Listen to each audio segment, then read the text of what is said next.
Acer Predator Helios Neo 16 by i5 4050 का review किया था। इतना बढ़िया रिस्पांस आज वीडियो पे। सिर्फ वीडियो का रिस्पांस नहीं, उस लैपटॉप का रिस्पांस भी बहुत बढ़िया है, क्योंकि बहुत सारे बायर्स ने उस पर कमेंट करे हैं और जिन लोगों ने वो वीडियो देख के बाय किया उन्होंने भी पॉजिटिव रिस्पांस ही दिया। और उस वीडियो कमेंट सेक्शन में बहुत लोगों ने बोला भैया i7 के साथ 4060 वाला भी कर दो, कि 4050 और 4060 में कितना डिफरेंस आएगा, कि लेना चाहिए या नहीं लेना चाहिए। ये जो 4060 है भाई 8GB VRAM के साथ आता है, वो 6GB VRAM के साथ आता है। तो आज फाइनली हमारे पास आ गया Acer Predator Helios Neo 16 i7 13700 HX processor वाला विद RTX 4060। और ये वाला वेरिएंट आज की डेट में आपको 1,50,000 का मिल जाएगा। और लैपटॉप की वीडियो में हमेशा बोलता हूं, लिंक है डिस्क्रिप्शन में, क्योंकि बाद में रेट्स चेंज होते रहते हैं। रिव्यूज हमारे एकदम सदाबहार रहते हैं, तो डब्बा रहने देते हैं। लास्ट वाली वीडियो में खोल लिया था, सीधा मुद्दे की बात करते हैं। और अभी मैं एक चीज नोटिस कर रहा था, इसके अंदर ना कुछ यहाँ पे पैटर्न से बने हुए, यहाँ पे कुछ लिखा है, यहाँ पे ब्लॉक से बन रखे हैं, इधर डिफरेंट डिफरेंट क्रॉसहेयर बन रखे हैं, यहाँ पे नंबरिंग हो रखी है, यहाँ पे भी क्रॉसहेयर और नंबरिंग हो रखी है, इधर भी गेमिंग वाली वाइब देने के लिए यहाँ पे ब्लू ब्लू पेंट कर रखा है। और बाकी टॉप लिड हमारे यहाँ पे मेटल की मिल जाती है, and top lid flex as such कुछ इसका ज्यादा नहीं है, बिल्ड क्वालिटी बढ़िया है। और यहाँ पे कीबोर्ड फ्लेक्स तो भाई है ही नहीं। और इसकी ओवरऑल अगर लुक्स देखते हैं ना, तो 2022 वाले मॉडल से थोड़ी बहुत मिलती जुलती है, वैसे है तो डिफरेंट। और पीछे से लैपटॉप कुछ ऐसा हमारा खुला खुला माहौल है, पीछे यहाँ पे पंखे वंखे दिखाई दे रहे हैं और इनटेक के एंड यहाँ पे जो एग्जॉस्ट वेंट है पीछे के, उसके ऊपर भाई ब्लू ब्लू से कलर की प्लास्टिक लगा रखे, जो एकदम गेमिंग वाली वाइब देती है। बाकी लेफ्ट और राइट साइड में हमारे को एग्जॉस्ट वेंट मिल जाते हैं। एंड यहाँ पे कीबोर्ड के ऊपर भी इनटेक के थोड़े बहुत होल से बन रखे हैं छोटे छोटे, जो हमारे ठंडक मेंटेन करने में बहुत काम आते हैं। और बाकी जो लैपटॉप का इंटीरियर है और जो लैपटॉप का बेस है, ये हमारे को पॉलीकार्बोनेट बिल्ड में मिलता है। और जैसे कि बिल्ड क्वालिटी की बात चल रही है, वेट डिस्ट्रीब्यूशन बढ़िया है, एक हाथ से आराम से लीड खुल जाती है। और भाई हिंज स्टेबल है, ऐसा ज्यादा इसके अंदर वॉबल भी नहीं मिलता हमारे को। और भाई इस लैपटॉप का वेट है 2.6 kg। जब यहाँ पे बिल्ड की बात कर रहे हैं ना, लास्ट टाइम मैंने एक चीज मिस करी थी, इसका जो टॉप लिड है ना, वो फिंगरप्रिंट मैग्नेट है। यहाँ पे फिंगरप्रिंट्स वगैरह आ जाते हैं, है तो मेटल का मैट फिनिश में है, बट यस फिंगरप्रिंट्स इसके ऊपर आते हैं और वो कपड़े से रिमूव होते हैं, नॉर्मली हाथ से रिमूव नहीं होते। बाकी इंटीरियर में ऐसा फिंगरप्रिंट की कोई दिक्कत नहीं है, और ना ही ट्रैक पैड के साथ ऐसा कोई इशू है। एंड जरा तकनीकी बात कर ले, इसके अंदर मिलता है Intel core i7 13700 HX processor, जो हमारा 16 कोर 24 थ्रेड्स वाला प्रोसेसर है। i7 13700H से बेटर है। 13700H वाला वैसे अभी तक कोई लैपटॉप करा नहीं है। HK वाला किया था हमने, जो एलियनवेयर का रिव्यू भी देख सकते हो, महंगा वाला हिसाब किताब है वो। इसके अंदर HX है,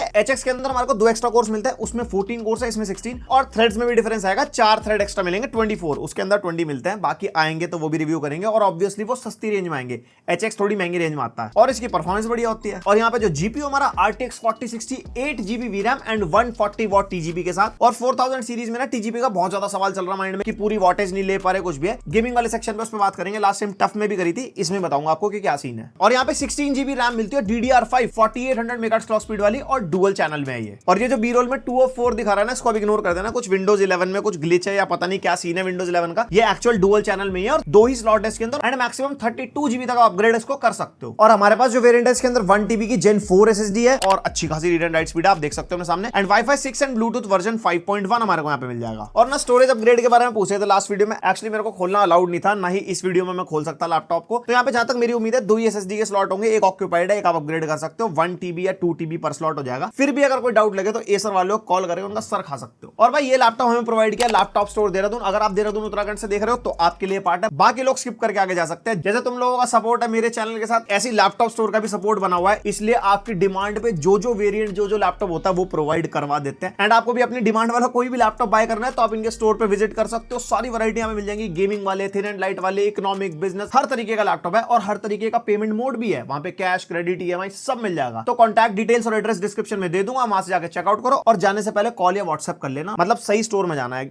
इधर उधर नहीं चले जाना, ठीक है। और जब आप पैसे ज्यादा दे रहे हो, 1,50,000 का लैपटॉप है, तो आपको डिस्प्ले बेटर मिलेगी। i5 4050 वाले वेरिएंट में WUXG डिस्प्ले मिलती है, जो हमारी 1200p वाली यानी कि 1080p डिस्प्ले है, 16:10 है, तो आपका रेजोल्यूशन बढ़ जाता है। ये हमारी 1600p वाली डिस्प्ले है, यानी कि 1440p भी आप कह सकते हो, 16:10। इसके अंदर मिलते हैं 16 इंचेस की WQXG डिस्प्ले, जिसका रेजोल्यूशन 2560x1600 है। IPS पैनल हमारे को यहाँ पे मिलेगा, एंड यहाँ पे ब्राइटनेस भी बेटर है, 500 निट्स की ब्राइटनेस के साथ आता है। i5 वाले वेरिएंट में 400 निट्स की ब्राइटनेस है, एंड 100% sRGB हमारे को मिल जाएगी with 165 Hz refresh rate and 3 millisecond response time. तो यहाँ पे कलर एक्यूरेसी वाले सारे टास्क कर सकते हो, वीडियो एडिटिंग हो गया, फोटो एडिटिंग, कंटेंट वगैरह देखते हो, कलर वगैरह बढ़िया नजर आते हैं। और यहाँ पे रिफ्रेश रेट बढ़िया, तो ई स्पोर्ट्स में ही मजे आएंगे।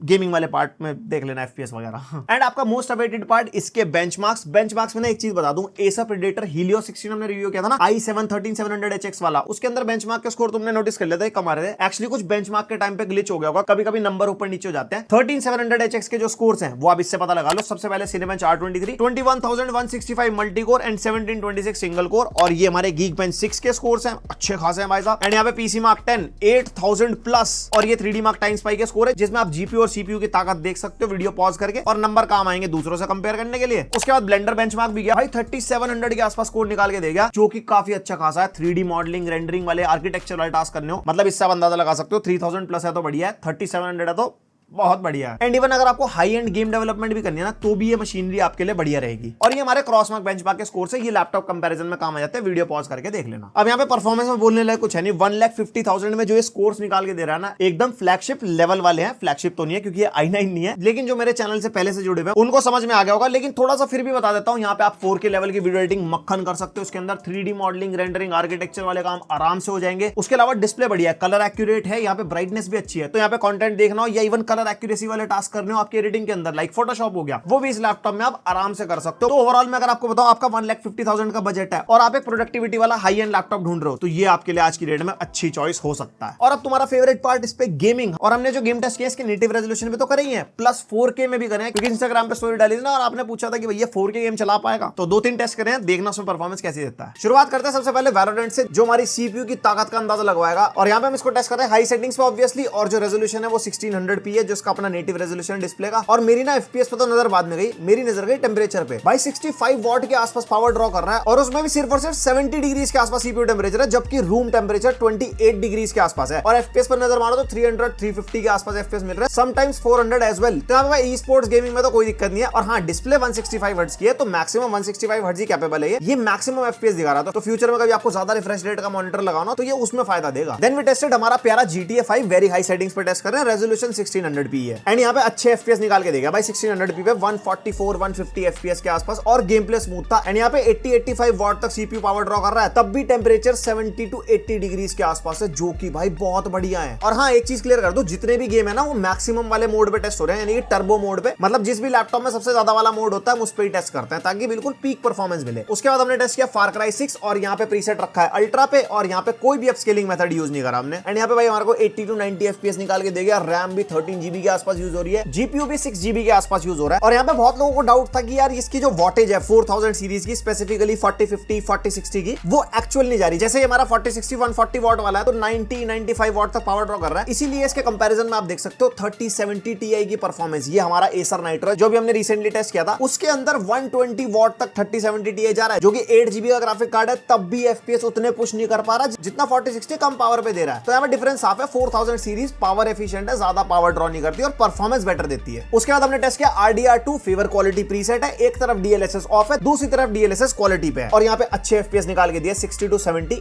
DLSS ऑफ पे, और वहीं पे 10-15 एफपीएस ऐड ऑन हो जाते हैं, हमारे 75-80 एफपीएस निकल के आ रहे हैं DLSS क्वालिटी पे, और गेम प्ले स्मूथ है, टेंपरेचर एकदम ठंडे है, और यहाँ पे मैक्सिमम सीपीयू 102 वॉट तक गया मेरा इस गेम के अंदर, इससे ऊपर नहीं गया। और यहीं पे अगर आप इसको 3070 Ti से कंपेयर करोगे ना DLSS ऑफ वाली परफॉर्मेंस को, तो वो जाके 130, 140, 150 वॉट तक पावर ड्रॉ कर रहा था, तब भी ऐसी परफॉर्मेंस नहीं निकाल के दे रहा था। मानता हूं यहाँ पे सीपीयू का भी डिफरेंस है, लेकिन जो RDR2 है ना वो टोटली जीपीयू इंटेंसिव गेम है, इसलिए मैं थोड़ा बहुत कंपेयर करके दिखा रहा था, एक्चुअल कंपैरिजन नहीं कह सकते आप इसको। उसके बाद लैपटॉप की जान निकालने की तरफ हम बढ़े, साइबरपंक टेस्ट किया, जिसमें प्रीसेट हमारा अल्ट्रा पे था, रे ट्रेसिंग ऑफ रखी, और इसके अंदर DLSS फ्रेम जनरेशन मिलता है, 4000 सीरीज का ग्राफिक कार्ड है, तो एक तरफ DLSS फ्रेम जनरेशन क्वालिटी और एक तरफ ऑफ। और यहाँ पे आप देख सकते हो फ्रेम जनरेशन से भाई साहब 30 एफपीएस तक का बूस्ट हमारे को मिल जाता है। यहीं पे अगर आप इसको नॉर्मल DLSS से कंपेयर करोगे, उसके अंदर 10 से 15 एफपीएस ही मिलते हैं, और यहाँ पे 105 वॉट तक मैक्सिमम पुश हो गया था साइबरपंक में, अगर आप ध्यान से देखो। और भाई सीपीयू के टेंपरेचर्स बढ़िया है, मतलब प्रीडेटर को तो मैं बेस्ट थर्मल्स वाला लैपटॉप कह सकता हूं आज की डेट में। उसके बाद सेम वही preset ultra, DLSS frame generation quality on और रे ट्रेसिंग दोनों में अल्ट्रा, एक तरफ DLSS ऑफ है, और DLSS ऑफ में तो भाई बिल्कुल परफॉर्मेंस नहीं निकाल के दे रहा था, 10 से 15 एफपीएस, 20 एफपीएस मैक्सिमम। तो यहाँ पे अल्ट्रा प्रीसेट यानी कि रे ट्रेसिंग भी अल्ट्रा और ग्राफिक्स कार्ड भी अल्ट्रा, वो आप नहीं खेल सकते। और फ्रेम जनरेशन लगाने के बाद 50 एफपीएस के आसपास निकाल के दे गया, और जीपीयू वॉटेज यहाँ पे 100 वॉट तक ही जा रही थी मैक्सिमम। एंड देखा जाए तो अल्ट्रा प्रीसेट पे आप खेल सकते हो साइबरपंक को 4060 के ऊपर, परफॉर्मेंस बढ़िया निकाल के दे रहा है। उसके बाद स्पाइडरमैन वेरी हाई प्रीसेट पे टेस्ट कर रहे हैं, और यहाँ पे DLSS फ्रेम जनरेशन ऑन करना भूल गए थे, क्वालिटी पे ही टेस्ट हो गया, और उसके बाद लैपटॉप नहीं था हमारे पास, तो आप यहाँ पे क्वालिटी के हिसाब से देख सकते हो 10 से 15, 20 एफपीएस ज्यादा मिल रहे हैं हमारे को, और DLSS ऑफ पे भी प्लेबल एफपीएस हैं। लेकिन जब रे ट्रेसिंग पे टेस्ट कर रहे थे तब DLSS क्वालिटी पे था, और बाकी सारी सेटिंग सेम है, और रे ट्रेसिंग हाई पे रखी हमने। अब आप देख सकते हो रे ट्रेसिंग हाई पे करने के बावजूद क्वालिटी फ्रेम जनरेशन को हमने लगाया तो उतने ही एफपीएस मिल रहे हैं जितने हमारे को विदाउट रे ट्रेसिंग मिल रहे थे। तो DLSS 3 का फायदा फायदा भाई यहाँ पे मिलता है और गेम प्ले अच्छा खासा स्मूथ हो जाता है। एआई जनरेटेड फ्रेम्स डाले जाते हैं जिससे आपका रेजोल्यूशन भी इतना ज्यादा नहीं गिरता, लेकिन गेम प्ले की परफॉर्मेंस बढ़िया मिलती है। और ये फायदा आपको RTX 4000 सीरीज के ग्राफिक्स कार्ड में मिलेगा, 3000 में नहीं है ये। उसके बाद हम टेस्ट कर रहे हैं Warzone 2.0 एक्सट्रीम प्रीसेट पे टेस्ट कर रहे हैं। एक तरफ DLSS क्वालिटी, एक तरफ DLSS ऑफ। और यहाँ पे मैं डिसअपॉइंटेड हूँ यार इस लैपटॉप से। एक्सट्रीम प्रीसेट में भी 4060 यहाँ पे सिर्फ और सिर्फ 60 FPS निकाल के दे रहा है, जिसके अंदर हमने DLSS नहीं लगाया। ये परफॉर्मेंस बिल्कुल वैसी नहीं लग रही जैसे 3070 Ti की परफॉर्मेंस होगा, 40 50 60 फ्रेम रेट। मेरे को उम्मीद थी यहाँ पे 70 80 फ्रेम आने चाहिए थे। तो अभी दो स्टेटमेंट कह सकते हैं, या तो ये GPU अंडर परफॉर्मिंग है, या फिर हो सकता है फ्यूचर में कोई ड्राइवर अपडेट आए तो ज्यादा बेटर परफॉर्मेंस मिले। और वहीं पे अगर आप DLSS क्वालिटी देखोगे तो उसके अंदर हमारे को 70-80 FPS के आसपास मिल रहे हैं, जो कि अच्छे खासे प्लेबल होता है Warzone के अंदर। बाकी सेटिंग्स डाउन करके इससे ऊपर FPS आप निकाल सकते हो, मैंने मैक्सिमम सेटिंग्स पे दिखा दिया। और यहाँ पे लिमिट करते हैं पुश, सीधा इसको टेस्ट कर रहे हैं 4K मॉनिटर पे, अल्ट्रा प्रीसेट पे Far Cry 6 टेस्ट कर रहे हैं। और यहाँ पे ना राइट साइड में मैंने 3070 Ti नाइट्रो का लगा दिया था, जबकि कंपैरिजन वैलिड नहीं है क्योंकि इसके अंदर i7 12 जनरेशन है, लेफ्ट साइड वाले में HX सीरीज का 13 जनरेशन है। लेकिन भाई 3070 Ti 12 जनरेशन वाला नाइट्रो का ज्यादा बेटर परफॉर्म कर रहा था एज कंपेयर टू 4060। और ये मैंने रखा भी इसलिए क्योंकि मेरे को डिफरेंस महसूस हुआ, तो मेरे को लगा कि चलो दिखा देते हैं। 5 से 10 FPS का फर्क आ रहा है, जो कि ज्यादा नहीं है बट स्टिल फर्क तो है भाई। उसके बाद हमने टेस्ट किया GTA 5, वही 4K रेजोल्यूशन पे टेस्ट किया और वेरी हाई वाला प्रीसेट है हमारा। GTA 5 में भी हमारे को 5 से 10 FPS ज्यादा मिल रहे थे 3070 Ti के अंदर। और यहाँ पे मुझे लगता है 4000 सीरीज अपनी वॉटेज पुश नहीं कर पा रही, 90-95 वॉट ही पुश कर रही है 4K पे भी, जहां पे 3070 Ti पूरी 130-140 वॉट तक पावर लगा रही है और थोड़ा सा बेटर परफॉर्म भी कर रही है। इतना ज्यादा भी नहीं कह सकते बट यस कर रही है तो दिखाना बनता है। वहीं पे 4000 सीरीज में आपको DLSS 3 का सपोर्ट मिलेगा, जो हमारे को 3000 सीरीज में नहीं मिलता। तो कहीं ना कहीं आपको प्रोस एंड कॉन्स तो भाई मिलते हैं। उसके बाद टेस्ट करें RDR2 फेवर क्वालिटी पे 4K रेजोल्यूशन पे, लेकिन DLSS ऑफ रखा है, रॉ परफॉर्मेंस दिखाएंगे। और यहाँ पे भी 3070 Ti 10 से 12 FPS ज्यादा निकाल के दे रहा था एज कंपेयर टू 4060। तो भाई यहाँ पे मैं ये नहीं कहूंगा 4060 बेकार है, मैं दो स्टेटमेंट दे सकता हूँ, या तो 4060 प्रेजेंटली ऑप्टिमाइज्ड नहीं है, लाइक उसके ड्राइवर्स वगैरह उस टाइप से नहीं है, या फिर हो सकता है ये अंडर पावर्ड GPUs भी हैं बट कम वॉटेज में ज्यादा बेटर परफॉर्मेंस निकाल के दे रहे हैं। तो अभी कुछ कह नहीं सकते, फ्यूचर में हो सकता है ड्राइवर अपडेट आए तो इनकी वॉटेज वगैरह कुछ अनलॉक हो जाए। ऐसा पहले भी किसी एक लैपटॉप में हुआ था कि 3050 की वॉटेज ज्यादा हो गई थी एक बायोस अपडेट के बाद या फिर ड्राइवर अपडेट के बाद, तो वो चीज तो अभी फ्यूचर में पता लगेगी। वैसे देखा जाए तो 4060 भी 4K गेमिंग आराम से कैजुअली करवा सकता है। इस लैपटॉप के अंदर हमारे को मिलता है फुल साइज का कीबोर्ड, यानी कि भाई साहब नमपैड आपको मिल जाएगा और कीबोर्ड बिल्कुल सेम है जैसा प्रीडेटर का कीबोर्ड मिलता है हमारे को। और ये हमारा 4 जोन वाला कीबोर्ड है, यहाँ पे आप इसके सॉफ्टवेयर में भी देख सकते हो 4 जोन दिखाता है और अलग अलग जोन में हम अलग अलग लाइट इसकी सेटअप कर सकते हैं, पर की RGB वाला कीबोर्ड नहीं है इसके अंदर। और इसके अंदर यहाँ पे हमारे को प्रीसेट्स भी मिल जाते हैं, जैसे स्टैटिक है, ब्रीदिंग है, बहुत सारे प्रीसेट है। एंड भाई लाइट अंधेरे में लगती बहुत प्यारी है। एंड ओवरऑल जो कीबोर्ड की टाइपिंग फील है वो भी बढ़िया है। और जो नीचे ट्रैक पैड है वो यहाँ पे हमारे को फुली क्लिकेबल वाला ट्रैक पैड मिल जाता है, स्मूथ है यूज करने में, मल्टी जेस्चर वगैरह को भी सपोर्ट करता है। और जब प्रीडेटर सेंस की बात चली रही है, बाकी फीचर्स भी आपको दिखा देता हूँ। यहाँ पे सिनेरियो प्रोफाइल मिलते हैं, जहाँ पे आपको 3 प्रोफाइल मिल जाएंगे, अपने हिसाब से आप कर सकते हो। और यहाँ पे मोड्स मिल जाएंगे, जैसे इको मोड पे लगा हुआ है, बाकी बैलेंस मोड है। और जब चार्जिंग पे लगाओगे तो टर्बो मोड भी मिलता है। उसके अलावा फैन के मोड आप सेलेक्ट कर सकते हो। यहाँ पे लाइटिंग के इफेक्ट मिल जाएंगे, मॉनिटरिंग दिखा रहा है कि किस चीज का कितना टेम्परेचर है, रैम वगैरह का। उसके अलावा होम पे भी सारी स्टैट्स हमारे को दिख जाते हैं CPU GPU के। भाई आइडल टेम्परेचर देखो सिर्फ और सिर्फ 48-49 डिग्रीज है, जबकि हमारा रूम टेम्परेचर इस टाइम पे 25 डिग्रीज के आसपास है। और यहाँ पे एक सिनेरियो वाला मिलता है, वही सारी चीजें इसके अंदर मिल जाएंगी, fan control, Pulsar lighting, advance setting. Monitoring करोगे तो यहाँ पे एडवांस मॉनिटरिंग मिल जाएगी। और एक ऐप सेंटर आता है, यहाँ पे सारी आपकी एप्स वगैरह शो कर देता है। और छेदों के मामले में भाई साहब नो डिसअपॉइंटमेंट। यहाँ पे लेफ्ट साइड में हमारे को RJ45 लैन पोर्ट मिल जाता है, एक USB 3.2 Gen 1 type A port मिल जाएगा, एक माइक्रो SD कार्ड रीडर मिल जाता है और एक हेडफोन माइक जैक का कॉम्बो। उसके अलावा राइट साइड में हमारे को 2 USB 3.2 Gen 2 type A port मिलते हैं, जिसमें से एक पावर ऑफ USB वाला है, जिसके अंदर आपका लैपटॉप ऑफ भी होगा ना तो भी वो पावर आउटपुट फेंकता है, कोई फोन वगैरह चार्ज करना हो, TWS वॉच वगैरह चार्ज करनी हो। उसके अलावा बाकी बातचीत पीछे है। यहाँ पे पीछे हमारे को एक पावर इनपुट का पोर्ट मिल जाता है, एक HDMI 2.1 का पोर्ट मिलता है और 2 USB टाइप C थंडरबोल्ट 4 वाले पोर्ट मिलते हैं। और मेरे से बहुत लोग पूछते रहते हैं HDMI के साथ आप वर्जन बताते हो 1.4, 2.1, 2.0, तो एक चार्ट लगा देता हूं स्क्रीन पे। डिफरेंट वर्जन आपका डिफरेंट आउटपुट मैक्सिमम सपोर्ट करते हैं, 4K, 8K, 1080p, 1440p। और भाई पोर्ट्स की बात चल रही है, डिस्प्ले आउटपुट, मक्स स्विच। भाई मक्स स्विच के बिना कोई लैपटॉप नहीं आता, 13 जनरेशन है, उसके बिना तो बातचीत होगी नहीं। यहाँ पे मक्स स्विच के साथ आता है, यानी कि इंटरनल डिस्प्ले का आउटपुट आप चेंज कर सकते हो। इसके अंदर बायोस सेटिंग्स के अंदर जाके चेंज करना पड़ता है, DGPU और हाइब्रिड मोड वगैरह आपको मिल जाएगा वहां पे। और यहाँ पे जो थंडरबोल्ट 4 पोर्ट है ना, उनका आउटपुट भी आपको RTX 4050 से मिलता है, प्लस HDMI का आउटपुट भी 4050 से मिलता है। तो भाई यहाँ पे एक लैपटॉप की डिस्प्ले होगी, साथ में 3 डिस्प्ले आउटपुट और फुल एकदम Harshad Mehta vibes.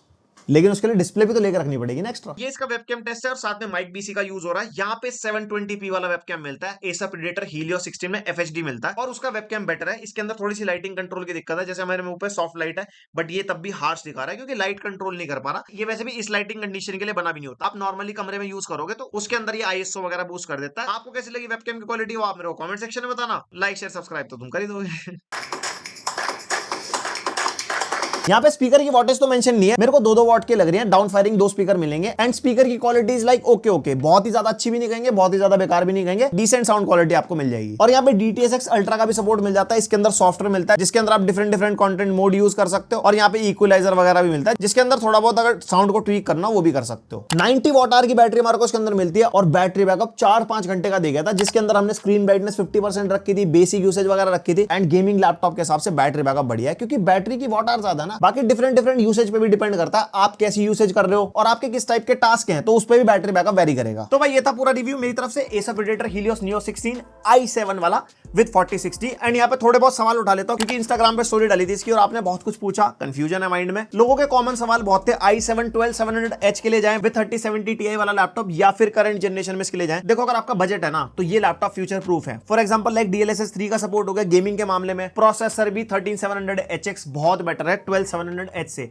Even 12900H से भी बेटर है। तो यहाँ पे जितने पैसे डाल रहे हो उसकी परफॉर्मेंस आपको मिल रही है। Ryzen 7 जो 7000 सीरीज है ना, H सीरीज के प्रोसेसर, HS वाले नहीं, उससे कंपैरिजन में काफी लोगों ने पूछा। देखो अभी नहीं बोल सकता, नंबर तो तुम ऑनलाइन भी कंपेयर कर लोगे, रियल टाइम परफॉर्मेंस कैसी है वो मैं आपको टेस्ट करके बताऊंगा पर्सनली। और मोस्ट कॉमन सवाल वो नाइट्रो के साथ जो 3070 Ti वाला i7 12 जनरेशन है और एक टफ F15 भी है i7 12 जनरेशन के साथ 4060 वाला, उसके कंपैरिजन में कैसा है। देखो नाइट्रो हम रिसेंटली अभी रिव्यू कर चुके हैं, उसके अंदर मैंने काफी सारी चीजें आपको बता दी थी और टफ F15 i7 12 जनरेशन के साथ 4060 वाला वो हम रिव्यू करने वाले हैं और उसके कंक्लूजन में बता दूंगा कि इस लैपटॉप के कंपैरिजन में कैसा है। तो थोड़ा सा वेट कर लो, अभी ऐसे बिना टेस्ट करे बोलूंगा तो गलत हो जाएगा यार। बहुत लोगों का कंफ्यूजन था Helios Neo 16 के लिए जाए या Helios 16 के लिए जाए। देखो डिफरेंस मेरे को भी ऐसा नहीं लगा, अपार्ट फ्रॉम लुक्स डिफरेंट है लेकिन बिल्ड सेम है। उसके अलावा स्पेक्स वाले ऑप्शन है, उसके अंदर थोड़े हायर एंड वाले ऑप्शन मिल जाते हैं जो इसके अंदर नहीं मिलते। आप अपने हिसाब से चूज कर सकते हो। दोनों लैपटॉप में लुक्स के अलावा खास डिफरेंस मेरे को पर्सनली लगा। अगर आपको कोई डिफरेंस ऐसा पता है जो शायद मैंने नोटिस ना करा हो तो कमेंट सेक्शन में लिख सकते हो। 4050 वाले लैपटॉप के लिए जाना चाहिए 4060 के लिए। देखो मैं कहूंगा अगर आपको गेमिंग करनी है ना तो 4050 इनफ है। आपको हाई से लेके अल्ट्रा सेटिंग्स पे DLSS के साथ 4050 आराम से गेमिंग करा देगा। 4060 मैं कहूंगा ज्यादा प्रोडक्टिव लोगों के लिए है, लाइक आपको 3D मॉडलिंग के लिए, आर्किटेक्चर के लिए, गेम डेवलपमेंट के लिए आपको कोई जीपीयू चाहिए, अच्छा जीपीयू चाहिए 8GB रैम,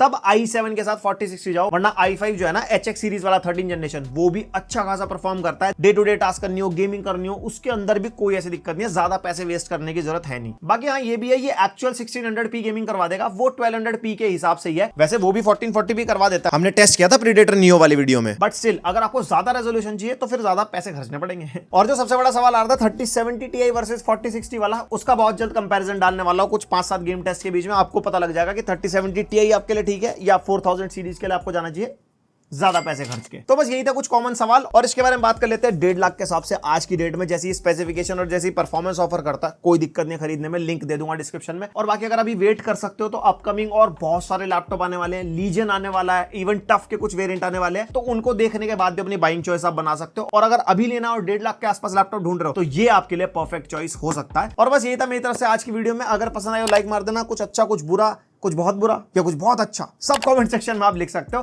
पहली बार आया तो सब्सक्राइब भी कर सकते हो। मिलते हैं नेक्स्ट वीडियो, अब तक के लिए बाय।